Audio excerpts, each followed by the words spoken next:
On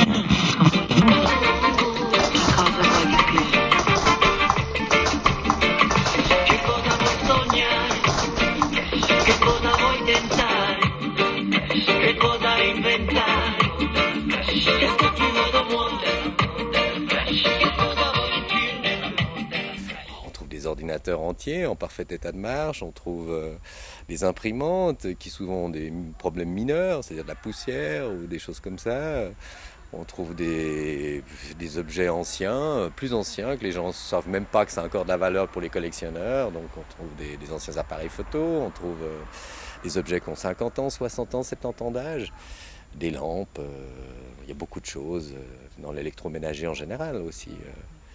Et que les gens simplement décident de changer d'objet ou parce que la mode a changé ou que les couleurs ont changé. Des machines Nespresso en bon état, parfois juste entartrées que les gens ne savent pas ou n'ont pas fait attention, donc finalement la machine s'est bloquée. Mais les objets peuvent être remis dans le circuit, tout simplement. Étonnamment, il y a encore plein d'objets en bon état. Il y a par exemple des ordinateurs qui sont un petit peu vieux, mais qui sont encore en très bon état. Donc si des personnes n'ont pas d'ordi, parce qu'ils n'ont pas les moyens et tout, c'est une bonne idée de venir ici. Il y a des Natel encore qui fonctionnent. En fait, il y a beaucoup de gens qui viennent laisser des choses ici alors qu'elles sont encore en marche, mais c'est simplement qu'ils achètent des nouvelles choses, puis ça c'est des anciens, alors ils les foutent loin en quelque sorte. On a la chance d'avoir un lieu où on peut à peu près mettre l'essentiel des déchets et les trier au fur et à mesure. Le problème il vient plutôt des fois du manque d'information de beaucoup de gens qui mettent les déchets n'importe où.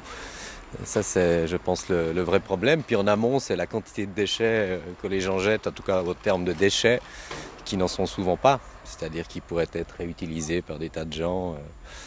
Voilà, donc, mais du point de vue de la commune, c'est un bon point d'avoir cet endroit de récupération et qui permet à des gens de jeter plein de choses, mais à d'autres gens de venir rechercher des objets qu'ils vont pouvoir réutiliser. Et dans d'autres communes, au contraire, ils ont mis des gardiens pour empêcher les gens de venir chercher les objets, parce que les gens mettaient beaucoup de désordre, ceux qui venaient en tout cas rechercher. Et alors ça, c'est un équilibre à trouver entre les besoins de la commune, qui a besoin de trier de toute façon tous ces déchets, et puis les besoins des habitants qui ont peut-être besoin un tout petit peu plus d'informations dans les parages pour savoir mieux peut-être où ils doivent aller jeter ce qu'ils n'ont pas le droit de mettre ici par exemple. Il y a des gens qui viennent juste couper les câbles pour prendre le cuivre qui est à l'intérieur et le réutiliser fondu évidemment, en tout cas dans des circuits de commercialisation du cuivre. Et puis pour d'autres gens, c'est venir chercher les objets entiers et puis de voir pourquoi les gens les ont jetés tout simplement. Il y a des objets qui ont 2 ans, 1 année parfois qui sont déjà à la poubelle. Alors ça c'est plutôt la question que les habitants doivent se poser, c'est qu'est-ce que je fais des objets, combien de temps je les utilise, quand j'en ai plus besoin, qu'est-ce que je peux en faire avant de venir peut-être même les jeter.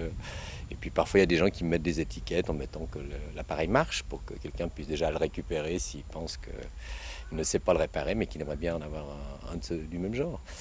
Et puis il y a plein de gens qui passent, il y a des frontaliers qui passent aussi parce qu'ils savent très bien qu'on peut revendre une partie des objets une fois qu'on les a remis en état, voire simplement nettoyer. Donc il y a beaucoup de possibilités. Moi personnellement je cherchais pas quelque chose en particulier, justement je regarde et si je vois un objet qui m'intéresse et qui en plus est en bon état, à ce moment-là je profite puis je le prends, puisque ça a l'avantage d'être gratuit. J'amène aussi des objets achetés, comme tout le monde, en essayant de les mettre dans les bons endroits à chaque fois.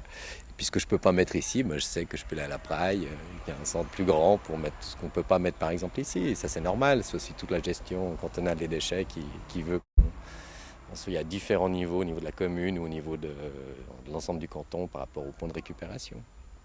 Et ce qui manque peut-être c'est justement de l'information aussi pour dire, là c'est des objets en état. Puis là, c'est des objets abîmés. Si les gens savent, puis s'ils ne savent pas, il y aurait une troisième benne. Et après, on pourrait rentrer par exemple plus dans le détail, où on mettrait par exemple tout ce qui est téléphone, qui est en rapport avec le téléphone, comme le chargeur, le téléphone, tout ça, ou après les télévisions ou les ordinateurs. Améliorer, c'est la mentalité des gens. Mais je crois qu'il y a pas mal de dispositions pour que les gens viennent poser les affaires ici et pas sur le trottoir, pas sur bord de la route, des trucs comme ça. Mais je pense qu'au niveau de la gestion globale, on pourrait encore améliorer pour arriver surtout à remettre dans le circuit et pas juste séparer les déchets. Je sais que la commune avait un projet pour travailler avec des jeunes aussi, pour essayer de faire peut-être justement réparer, mais aussi former des gens dans des métiers de l'électronique ou de l'informatique et que ça serait un plus. Mais bon, ça coûte. Il faut des gens, c'est pas juste... Par exemple, moi je prends ce genre de pièces aussi. tout simplement parce que des fois, ça dépend ce qu'il y a au bout, mais c'est pour adapter sur d'autres appareils. Et ça, c'est des adaptateurs, si vous devez les acheter dans le commerce. Voilà, c'est entre 30 et 50 francs au moins. Et puis malheureusement, vous pourriez trouver ça ici à la poubelle. Il faut arrêter de vouloir avoir toujours les dernières choses, peut-être à la mode. Pour moi, ça parle beaucoup de temps.